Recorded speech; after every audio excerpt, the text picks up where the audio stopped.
3, 2, 1, blast off. Ladies and gentlemen, welcome to another episode of the MSP Chat Podcast, your weekly visit with two talking heads talking with you about the services, strategies, and success tips you need to make it big in managed services. My name is Rich Freeman. I am the Chief Analyst at Channel Master, the organization responsible for this show. I am joined this week, as I am every week, by your other co-host, our Chief Strategist at Channel Master, Eric Simpson. Eric, how goes it? It goes great, Rich. It goes great. How are you feeling? How are you holding up in your first whirlwind travel odyssey of the year in 2025? You know, a little glimpse behind the scenes for our audience here. For the regular listeners and viewers, the last episode of the show that came out a week ago, when we recorded that, I was in a hotel room in Orlando attending a ThreatLocker event. And by golly, I'm still in that exact same hotel room. It's one in real time. It's been one day, but I'm still on that road trip, and it's been a really interesting one. Unlike last week's show, actually, our story of the week will be about ThreatLocker, so I actually can share some of what's been going on at the show here. Awesome. Well, we're looking forward to hearing all the juicy news that you have to share with us. Well, let's dive right in then, because just a few hours ago, as we're recording this, ThreatLocker unveiled the product news from this conference here.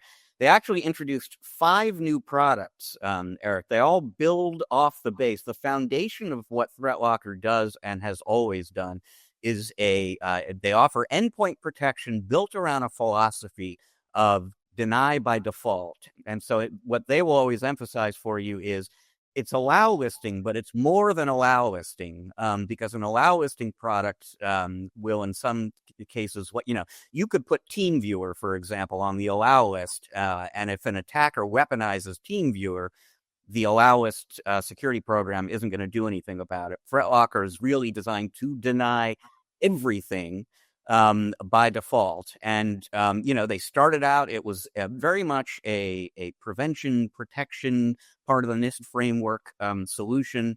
No platform is perfect. So they added EDR and MDR in years back.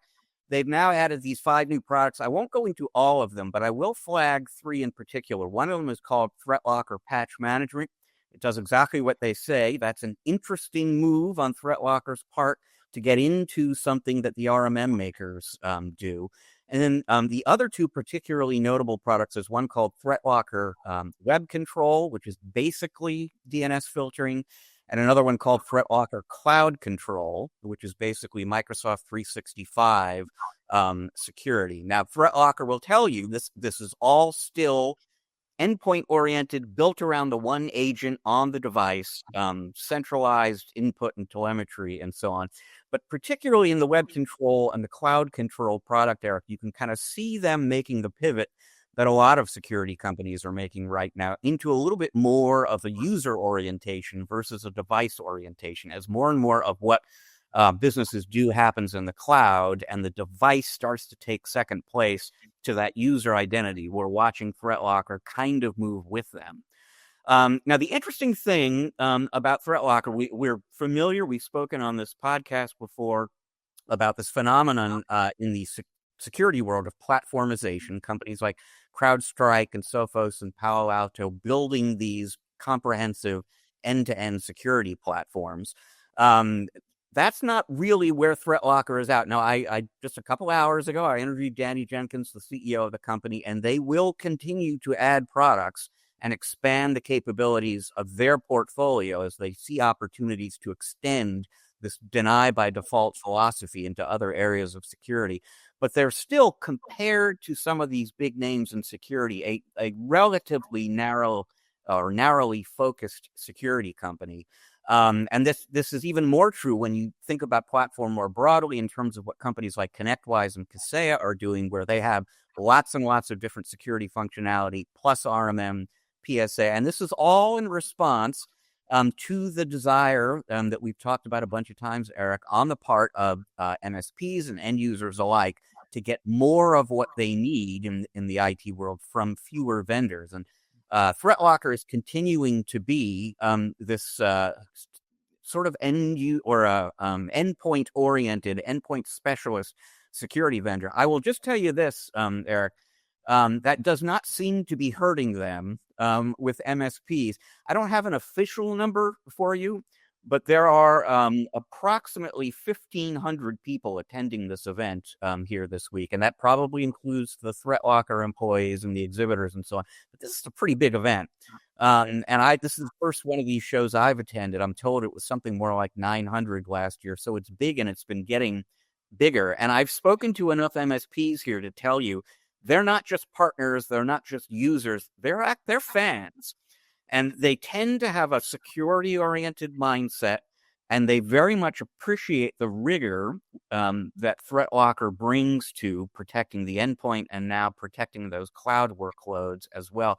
And they are willing to accept some of the inconvenience and maybe even some of the greater expense that goes with having this additional vendor relationship on top of the other ones that they have. But they want to be sure that they are getting that security responsibility right for their clients.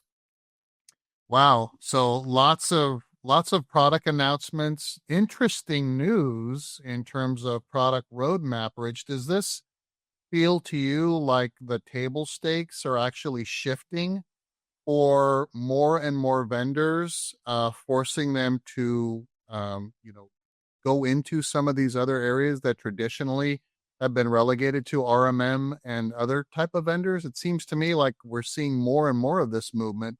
Does that mean that the goalposts are moving and the table stakes are shifting, forcing these vendors to adopt more or acquire more of these solutions to be competitive with MSPs? I mean, I don't think ThreatLocker is moving the goalposts necessarily for the industry. A lot of that expansion, including and the patch management piece of what they're doing is a little bit different. You don't necessarily hear that from as many security vendors, but certainly the DNS and the Microsoft 365 stuff. And we saw Kaseya acquire SaaS Alerts to add some of those capabilities to. So I mean that kind of a thing has been going on, and in a sense we're seeing ThreatLocker kind of follow along with that trend where it makes sense for them, while very very much staying true to that orientation and philosophy of deny by default. Yeah, and that's kind of the you know firewalling 101, right? Shut everything down, do not allow anything through, and just allow the things that you're absolutely certain are required. Aligning with that deny by default philosophy. So I'm very familiar with that. One last point on that too, because I like I said, I've been asking MSPs, what is it that you like? Well, why are there 1,500 people here? What is it that inspires this kind of loyalty? And one of the things that they universally flag reminds me a lot. If you remember the kind of enthusiasm that Datto has long sort of inspired because of the culture and the support. The support in particular that ThreatLocker provides is very impressive, apparently, to their MSP partners. And it's really kind of intrinsically built into this deny by default model. If you do that deny by default, then every time an end user wants to install a new printer, they're not going to be able to do it, right? Because it's deny by default, which means that ThreatLocker has to be very, very responsive to allowing these things through, checking them out and approving them. And I won't go into the details, but they have this whole system in place, basically, where alarms go off in the customer support center if anyone is waiting in the support queue longer than 30 seconds. And if anyone waits 60 seconds, managers get involved. I mean, all hell breaks loose, basically. And the MSPs here really, really appreciate that. So it's sort of a theme that we're both very familiar with in the vendor world. MSPs really want responsive, high-quality support, and that's part of the success formula at ThreatLocker, too. Yeah, it's very impressive. And, when you think about the MSP's need to establish SLAs in response to issues that come up or problems with their client, environment or business operations and things like that. We always say that your SLA cannot be better than your upstream provider's SLA because you're relying on them to support you. In this case, sounds like ThreatLocker's SLAs are much better than the typical MSP's SLAs. So that's encouraging. Well, let's move on to your tip of the week, Eric. And this is actually a very interesting topic to me. It's one of those issues that you don't even have to be an MSP necessarily to wrestle with this particular issue. And I'm curious to hear your advice on how to deal with it. This has to do with over relying on a few big customers. And tell us about it. Yeah, Rich, exactly that. I mean, as MSPs, I think we've all experienced the scenario where we've lost a big client, someone that represents, a considerable percentage of our revenue and how that has impacted our organization. So this is all about, not having too many of these big giant ostrich eggs in your basket of normal eggs, right? And no illusion towards the cost of eggs in this tip of the week, Rich. It's just about managing risk. And I think there are three things that we should be cognizant of as MSPs when we are looking at our revenue and the distribution of that revenue across all of our clients. So avoiding over reliance on just a few large clients. And I know for a lot of us, we've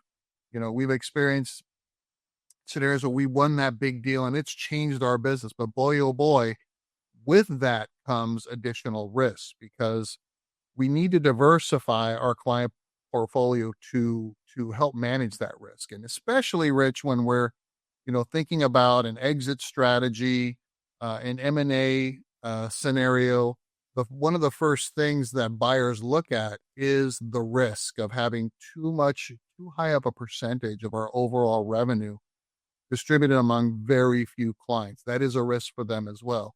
So acquire a mix of different size clients. And of course, your minimum client size, there's no guidance here that says they have to be very, very small. I'm just saying that having too much of your revenue represented by too few clients is the risk here. So diversify that across, smaller, medium size, and maybe one or two large clients, but keep an eye on that.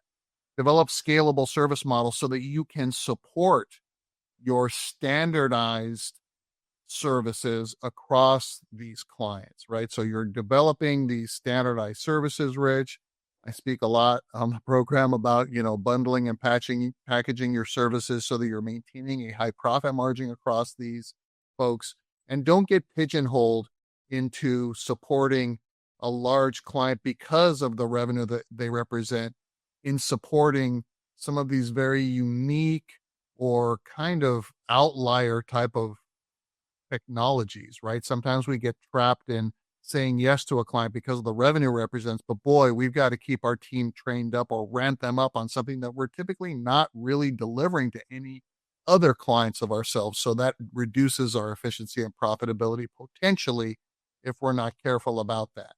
And then thirdly, make sure that we're signing as long a term of agreements as we possibly can, no matter what size clients that we are serving, even if we do have a high percentage of our revenue represented by small number of clients. Just make sure that we're signing long-term agreements, 3 years or more if you can get them with these clients, and then have some teeth in those agreements, meaning that if they decide to cancel early, then there are some penalties that help you recoup the cost of your investment in onboarding these large clients. Sometimes it takes, a while to get to a point where you're actually reaching your target margins with clients because of things that we may not have control over. And I don't want to get into a conversation, Rich, about, how do we avoid that? Because that is a whole separate tip of the week. Maybe we'll pick that up in the future here.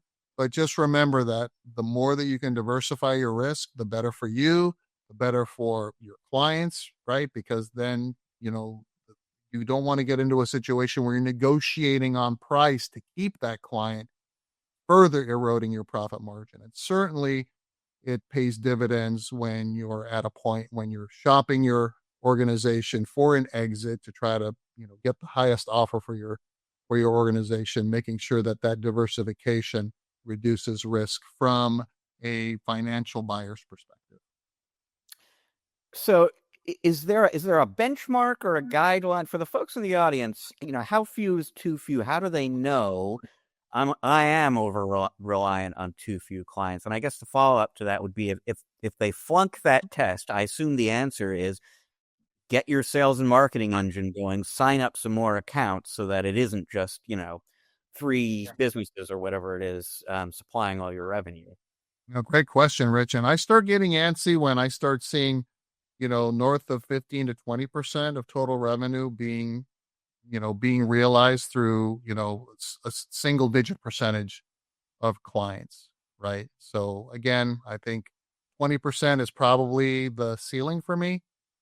Certainly I know I know partners that have way larger percentage of their revenue being represented by, more than 20%. I know some partners that are, 40%, 50% of their revenue comes from a couple of large clients. And that gets really, really risky. Okay. Well, something to pay close attention to, folks, for sure. Um, Now, we're going to take a quick break here. When we come back on the other side, we'll be doing our spotlight interview of the week. And we are very excited to have Joe Levy, the CEO of Sophos, a company I very briefly alluded to a little bit earlier on in the show. He's going to be joining us, talk a little bit about the managed security landscape in particular. I will point out we recorded this interview while Eric was on vacation recently, so this was me flying solo with Joe, and you will hear what he and I spoke about when we come back on the other side of this break momentarily.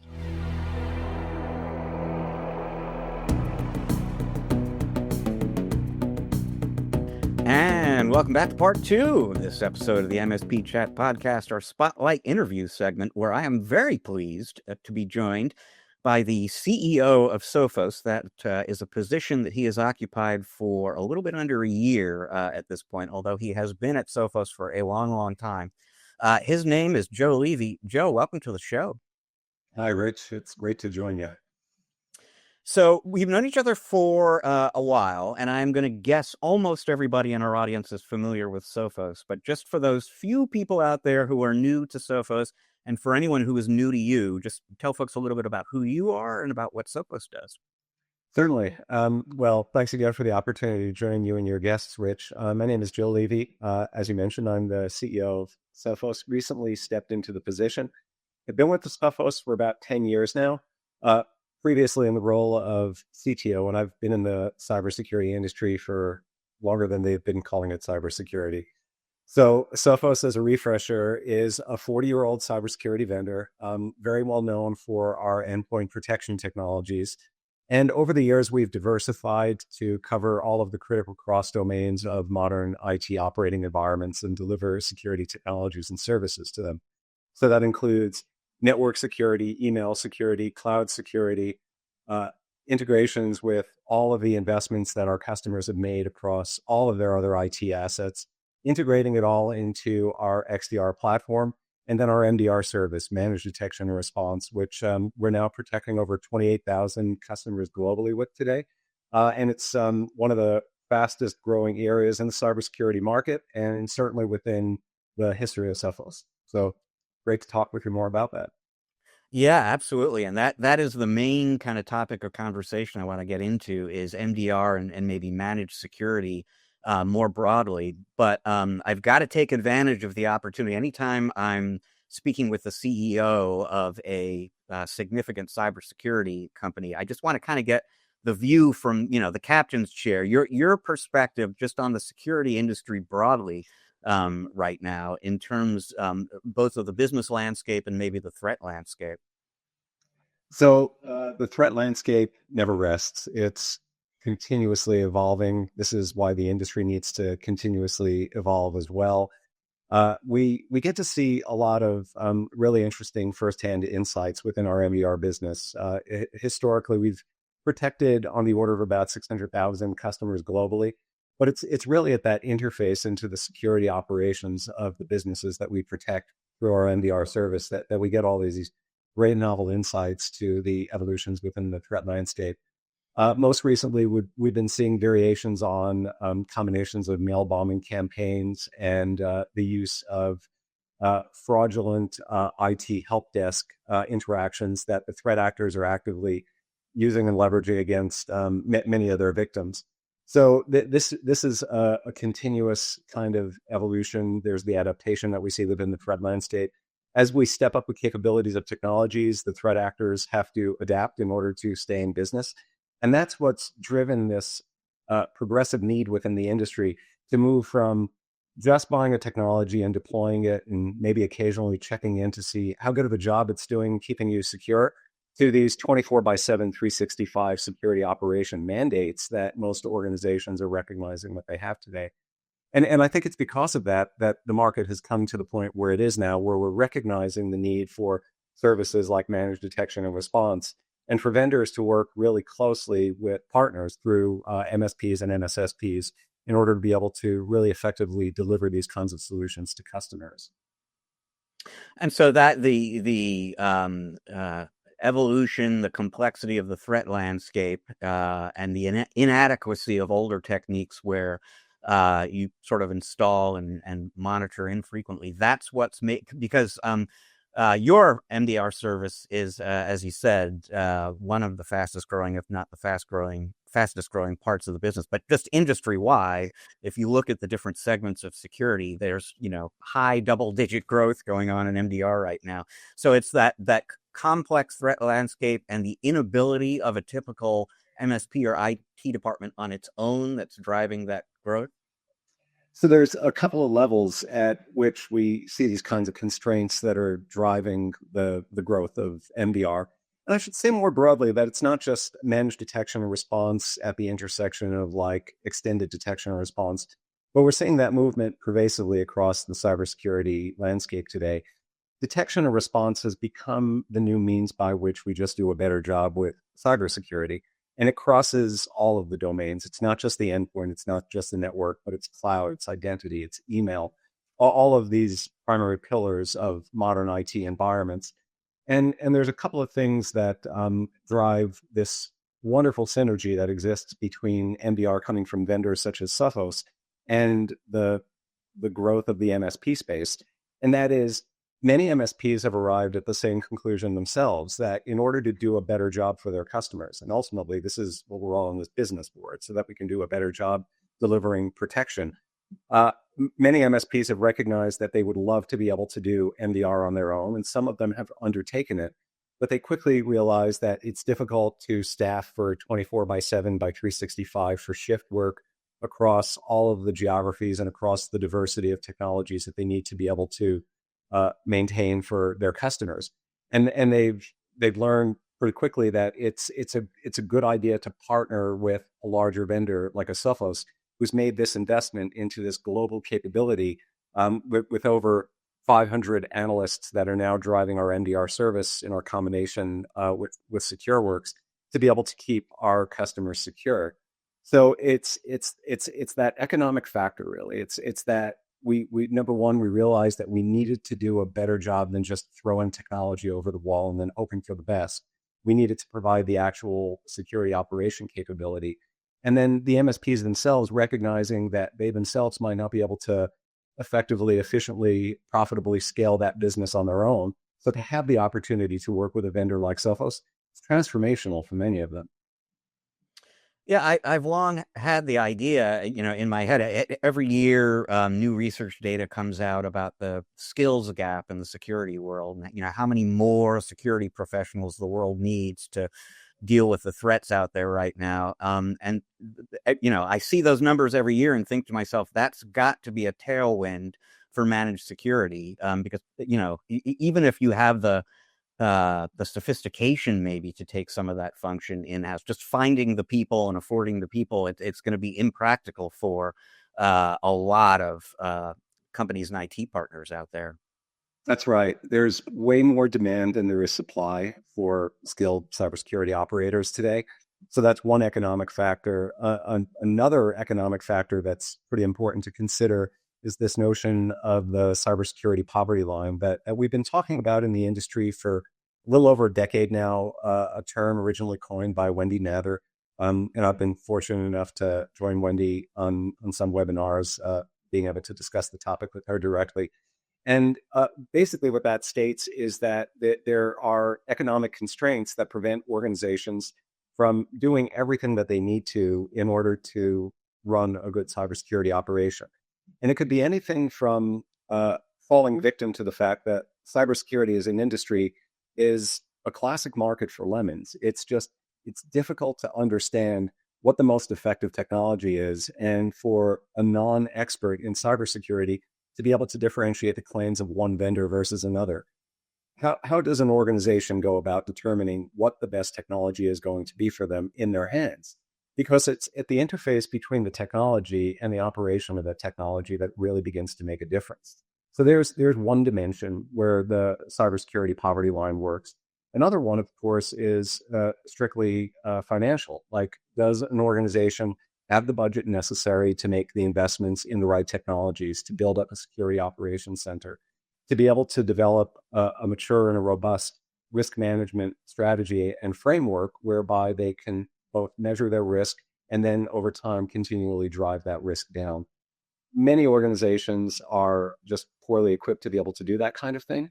So that's why it's incumbent upon the industry, the combination and the partnership between vendors like Sophos and the MSP population to be able to do a better job at that very thing for our customers.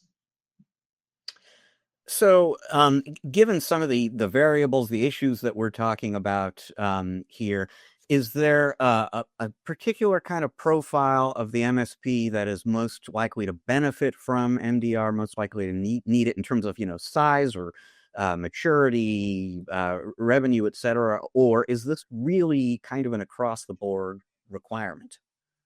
We see a pretty broad spectrum. And so I'll begin at the higher end, the larger enterprise-focused MSPs and MSSPs. What they've come to recognize is that they have a greater ability to serve a broader base of customers with a more diverse set of integrations and technologies when they partner with a vendor like Sophos for MDR. We make it easier for them to augment their ability to reach and serve their customers. It allows them to provide stratified services where, for example, we can do tier one for them, and then they could be the escalation path, and they could provide more white glove services and more bespoke kind of security advisory engagements. So for the larger MSPs and MSSPs, it allows for greater scale, greater differentiation, and economies of scale.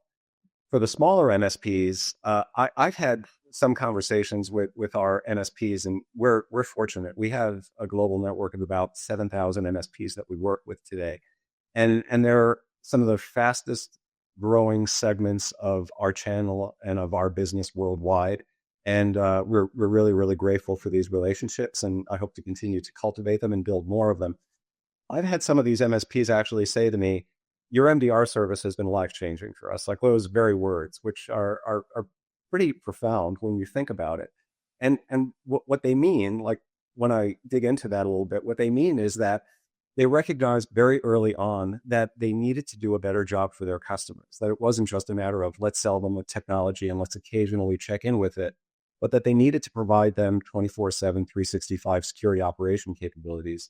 Many of them explored building that themselves, and they quickly realized that there's just a lot of capital investment requirement in order to be able to do that sort of thing, whether it's the staffing, the training, the retention. We're in a competitive market, as you pointed out. So salaries are sometimes out of the reach of some of these organizations at scale. And then just building the technology platform themselves to be able to do it and then integrate with everything, it's a pretty daunting task. So when we built MDR, we did it intentionally and from the very, very start for partnership with our MSPs and our global partner community, with a really good understanding of what they needed to do in order to meet these needs for their customers, to be able to allow them to be more competitive, because the MSP space itself is a very competitive space. And then to be able to continue to grow and then maybe even grow into these sort of specialized services that we were talking about a little bit earlier. So yeah, the short answer to the question, Rich, is I think MSPs of all sizes could actually benefit from these kinds of relationships with vendors like Sophos. You know what? One reason MDR is growing so fast for Sophos, growing so fast in the industry, is that the installed base of MDR subscriptions, if you will, is relatively small relative to antivirus, email security, EDR. Is there any pattern at all to the companies that are not doing MDR so far? And is there just an awareness issue? Is it really just a matter of helping people understand the value proposition, or is there any kind of misconception out there about do I or do I not actually need to do MDR on top of what I'm doing today? What can you tell me about the people who haven't gone that direction yet? From the perspective of the MSPs and the MSSPs, I think they're for the most part, they've already arrived at the conclusion that they need to provide some kind of an MDR offering, whether it's what they provide on their own through a partnership with a vendor like Sophos or some combination of the two of them. For cybersecurity vendors, I think some of us figured it out earlier than others that in order to really make a difference in cybersecurity outcomes, we cannot have this sole dependency or this split responsibility model between the vendors and the customer, the vendor and the partner.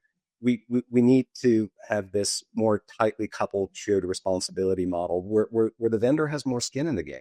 And we provide not just the technology, but the operation of the technology. You could see the skin in the game manifest itself with such things as the $1 million warranty that we have on our MDR offering, for example. We take this stuff pretty seriously. And I think more and more cybersecurity vendors are beginning to realize this now. One does not just casually wander into doing an MDR service. It took us a couple of years to design this. And one of the things that we were primarily concerned about in the design was, number one, can we do this scalably, efficiently, and profitably, of course? But number two, and just as importantly, can we do this in such a way that it doesn't introduce conflict with our channel? And we spent a lot of time talking with our channel partners to give them an understanding of what we were intending, taking their feedback in the design of the program itself.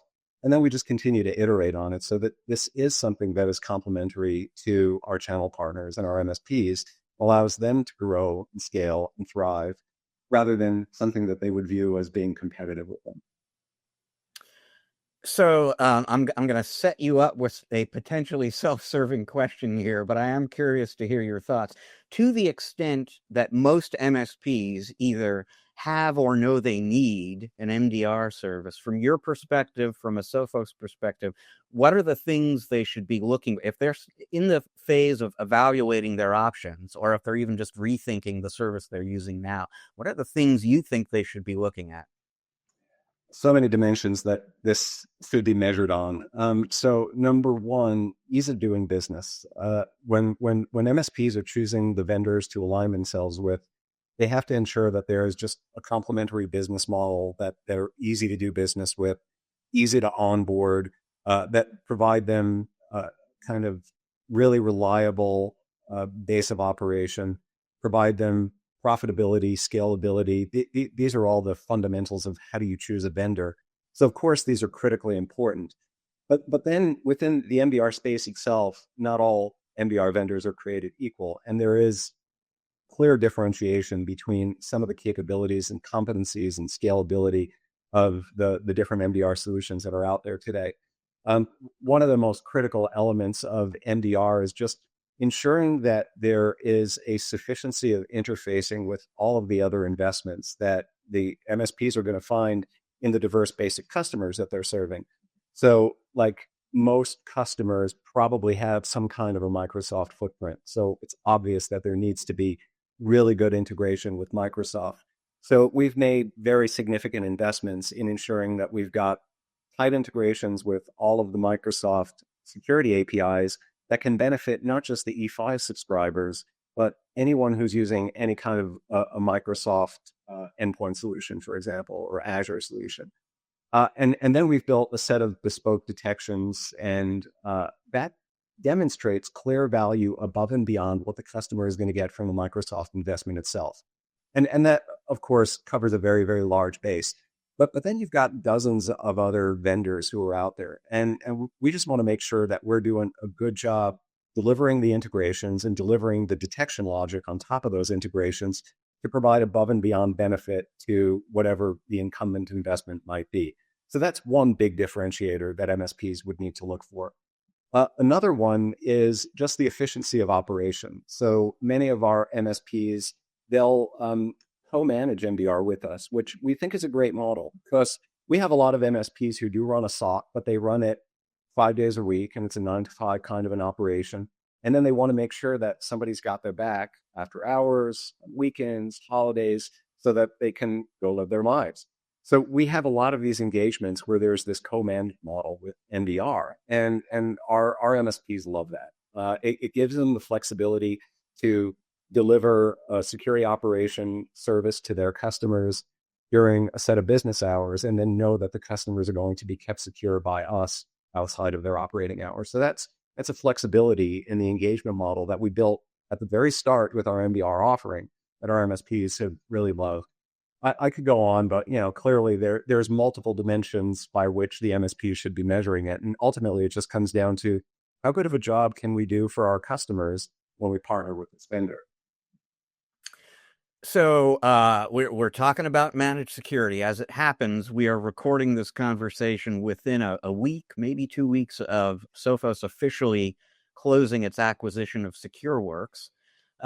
For folks out there in our audience not familiar maybe with SecureWorks or that acquisition, just tell them a little bit about, who SecureWorks is, what they do, why you acquired that company, and who will benefit from the fact that SecureWorks is now part of Sophos. SecureWorks is one of the best known and trusted brands in the MSSP space. They've been at it for about 25 years. And over the past 5 years, say within their recent history, they've gone through this transformation where they've encoded all of the learnings that they accumulated in this time in their MSSP engagements, providing security services to their enterprise customers. And they built it into this platform called Taegis. And the Taegis platform is the basis for what I think is one of the best XDR experiences, extended detection and response experiences within the industry. But it's also the basis for the delivery of the MDR service that SecureWorks has been providing. And they were a publicly traded company, so their records are publicly available. They've since been delisted since we've taken them private, but there's still a public record of that. They were about $300 million in revenues at the time that we acquired them. One of the most significant operators in the MDR space. And we think that the combination of the Taegis platform inside Sophos Central is going to provide one of the best XDR and MDR experiences that the market will have. And there were a lot of other adjacent technologies that they built and security services through their advisory practice that they built from the course of the engagement with their customers over the years. Examples of that would be their vulnerability detection and response offering, which we're planning on integrating into our managed risk offering. Another would be their iSensor, which is a network detection and response inline IPS. We're going to be converging this with our network traffic analyzer. And then they recently introduced an identity threat detection and response service, which came out of all of these advisory security engagements that they had been doing. And what they do is they capture the learnings of those security engagements, advisory engagements, and then they just manifest them into a technology that allows for a much more repeatable and scalable delivery of that kind of engagement.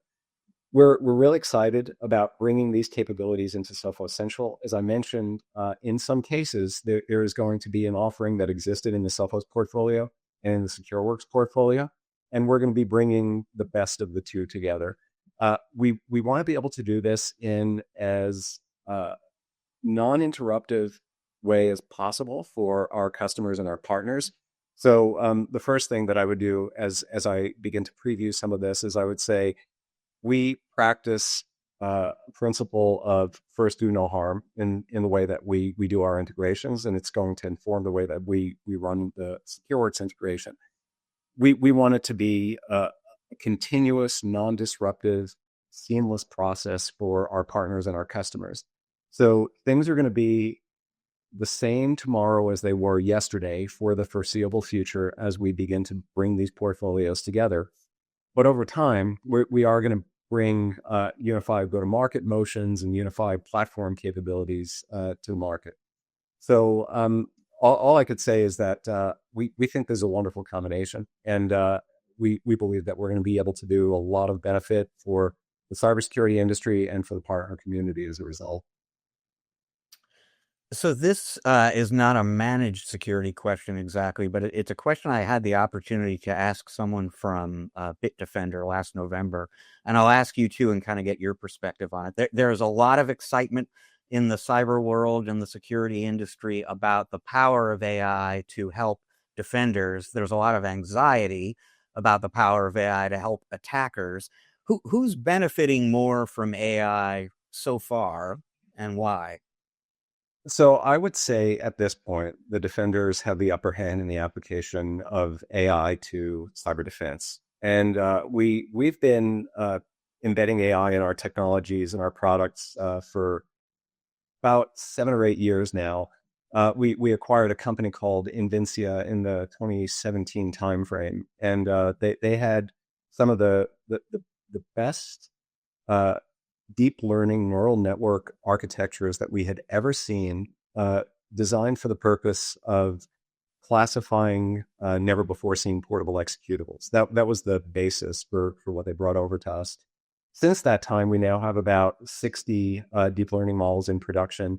We've rolled out transformer architectures into our email security product offering to be able to do a much better job of detecting business email compromise, which is at its core a manipulation of language. And the transformer was just much more effective at any kind of ancestral technology at dealing with that sort of thing.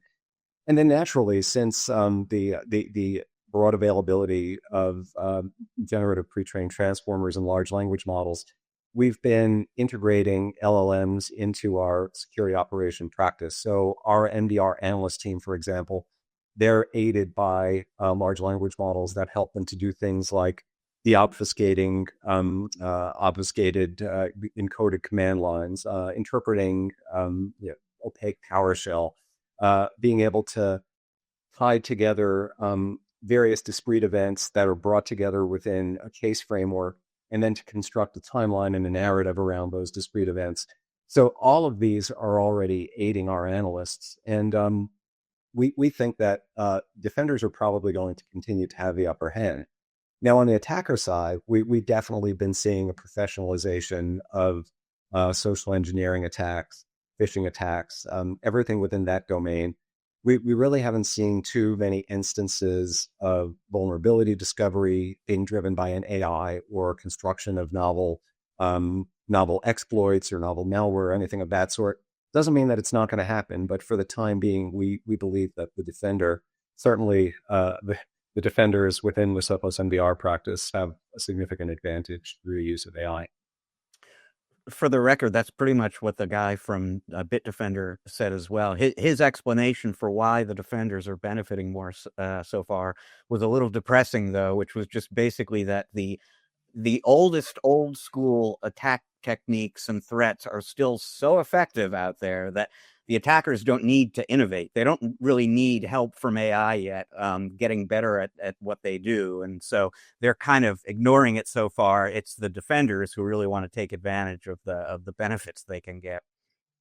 Very true. Very pragmatic. You're right. A little depressing, but the other side of that coin is that there is a lot of opportunity for us to do a meaningfully better job at cybersecurity if we could just help more organizations get better at the basics, get better at basic hygiene, understand what their attack surface looks like from the perspective of an attacker on the internet, do things like ensure that they're patching their systems on a more regular basis, and just having a better understanding of what their footprint looks like to an attacker, and whether they're minimizing that footprint and reducing their overall attack surface, helping them to identify that more quickly and helping them to prioritize what they can do in order to remediate it. I think those are very, very significant things that the community could get better at doing. And it's something that we're certainly focused on. particularly in partnership with our MSPs, who we know that that's a central concern too also. So as long as we're talking about, depressing and encouraging developments, you've been in security a long while. Let's go back 10 years to when you joined Sophos. Over the course of the last decade, what has maybe discouraged you most about where we are now versus where you might have projected we would be 10 years ago, and what is maybe most exciting, encouraging to you about where we've gotten to 10 years down the road? So to continue the theme of the last topic we were talking about, I wouldn't call it discouraging, but you look at the amount of progress that we've made as an industry in very, very basic things like reducing these sort of unforgivable vulnerabilities that exist in software, which are broadly exploited. The fact that the industry hasn't done a better job just reducing really egregious kind of software defects, that is kind of alarming. Now, the good news there is that CISA, the Cybersecurity and Infrastructure Security Agency, has put a lot of effort into a program called Secure by Design and its counterpart, Secure by Demand. And both of those are economic levers that I think are finally going to help move the industry forward when it comes to how tolerant we are of these unforgivable software vulnerabilities. The moment we could actually get vendors to take the security of their software more seriously, and I mean this broadly, I mean all software, not just cybersecurity software. But as soon as we can start reducing these highly discoverable and easily exploited vulnerabilities, you begin to raise the cost for the attackers. And that's something that I think we begin seeing traction with soon as a result of these initiatives, and may the investments and the capabilities and the benefits that we get from CISA continue for a long time to come. So that's one dimension of it. Another is just the fact that our IT systems become more complex, more interconnected all of the time, and insecurity lurks in these interconnections. If you do something very, very simple and you start to say, how does data flow in and out of my business? Like if you start thinking about how you do what you do, whatever business you happen to be in, and begin to just map out the way that data flows, you quickly begin to realize that we live in a very, very highly interconnected and complex world. Our supply chains make it more difficult for us to understand data flows within our business. We have to concern ourselves not just with the security of our own systems, but our interconnected systems up and downstream within our supply chains. So the problem only becomes more complex over time because our IT systems become more interconnected and more complex. And that makes doing security harder. And that just means that we need to have a better way to understand what does the surface look like to an attacker. And the industry is starting to do a better job of that now. We believe that things like managed risk from our current offering and vulnerability detection and response from SecureWorks, those are steps in the right direction. But what we need to do is we need to make it even easier for organizations to understand what is the priority of things that they need to go fix, and how can we help them go fix it. So that's one of the frustrating elements. The satisfying elements are just the evolution of thinking around how important detection and response capabilities are. The fact that we've gotten past this idea that once you invest in a technology to protect you, that's it. That's all you need to do, and it's going to take care of you forever. It took the better part of a decade for us to get through that. And when I joined Sophos 10 years ago, it was probably just at the cusp of that transformation of thinking, where we went from we're going to protect everything and everything is going to be perfect as long as you buy the most expensive firewall, to actually, we need these really good combinations of technologies and services in order for us to be successful at this. When you were talking moments ago about getting a complete view of the surface and understanding where the vulnerabilities are, et cetera, I immediately started thinking about attack surface management, which is a very hot category still in the security world right now. I don't know if you folks do that, or if there's anything on the roadmap that's something that you might want to get into. Critically important. Totally agree with you. Our managed risk offering is attack surface management. We partner with Tenable for the delivery of their Tenable One platform as a fully managed service.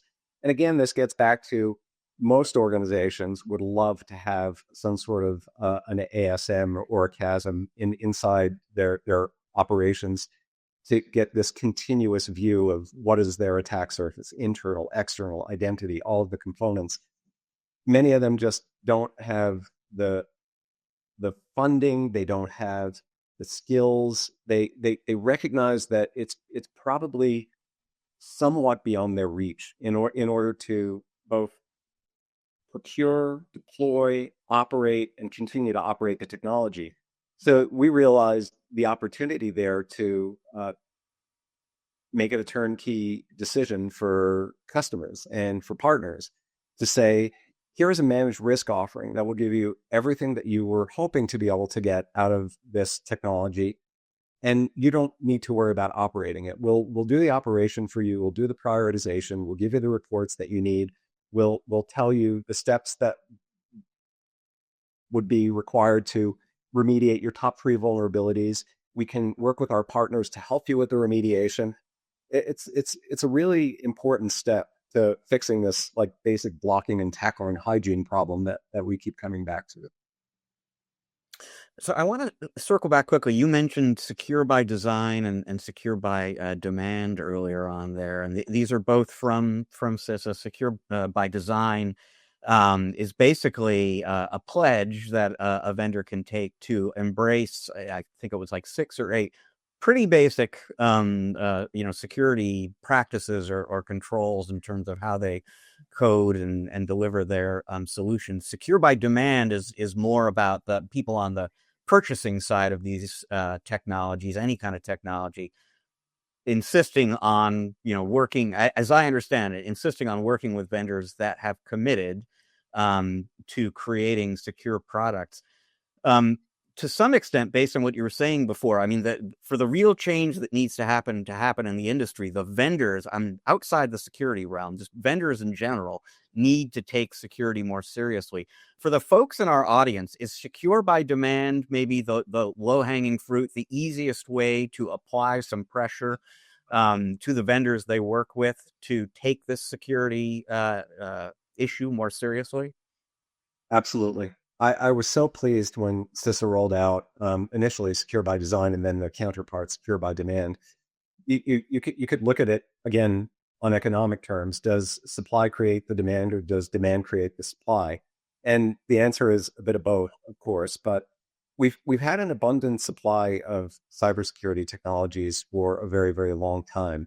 And we despite that, we've failed to see the effective practical application of it. So the supply itself didn't solve the cybersecurity problem.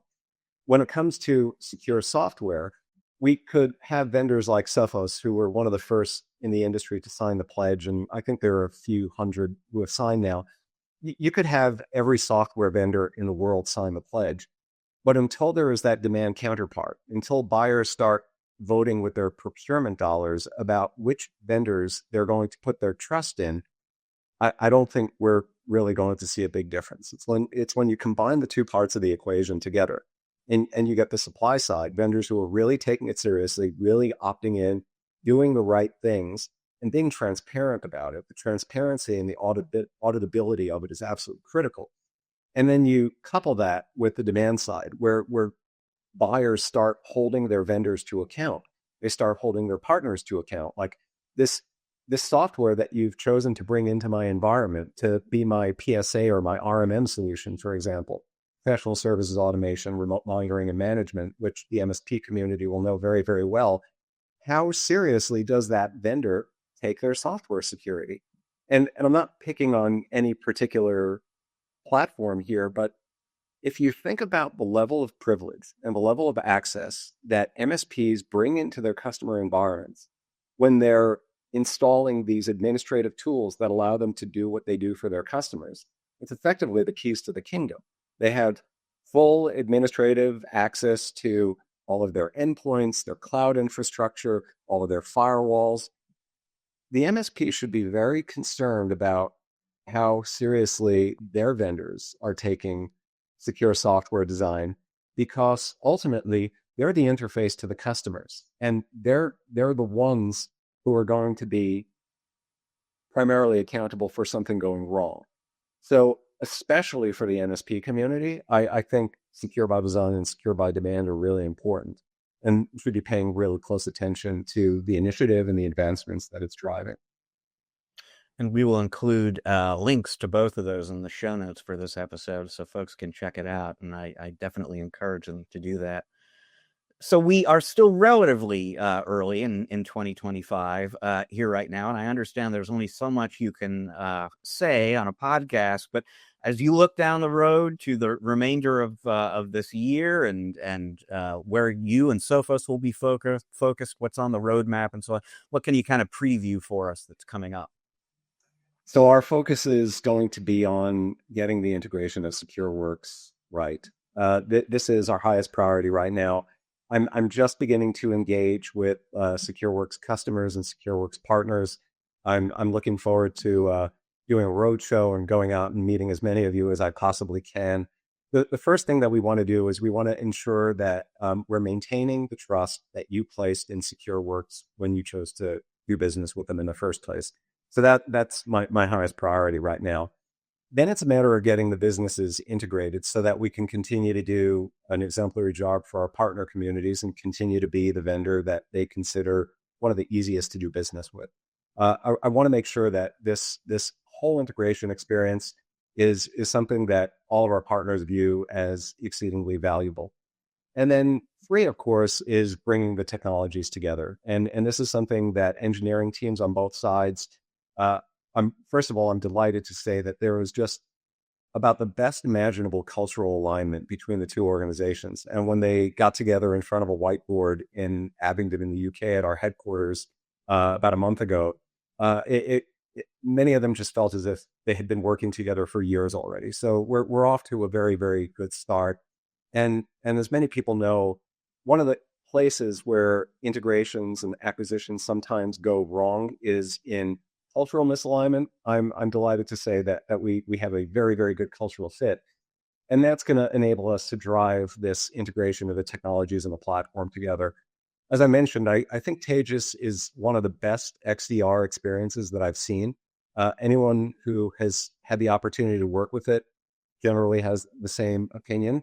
And I'm very excited to be able to bring that Taegis experience to the entire Sophos customer base, and then to effectively replatform the delivery of our MDR service on the combination of Sophos Central, the Taegis platform, and then all of the other Sophos security tooling that we're going to be able to bring as an option to the combined set of customers. Okay, Joe Levy, CEO of Sophos, thank you very much for joining us on the show here. For anyone in the audience who wants to maybe get in touch with you, follow up on something that you've said, learn more about you, learn more about Sophos, where should they go? www.sophos.com. Connect with us on LinkedIn. Follow me on LinkedIn. And if you already have an account executive that you're working with within Sophos, you can continue to work with them, and we can help you get access to the entire SecureWorks portfolio as well. Okay, very good. Joe, once again, thank you so much for joining us on the show. Folks, we're going to take a quick break here. When we come back on the other side, I will be rejoined by Eric. He and I will chat a little bit about this very interesting conversation with Joe Levy, have a little fun, wrap up the show. Stick around. We will be right back.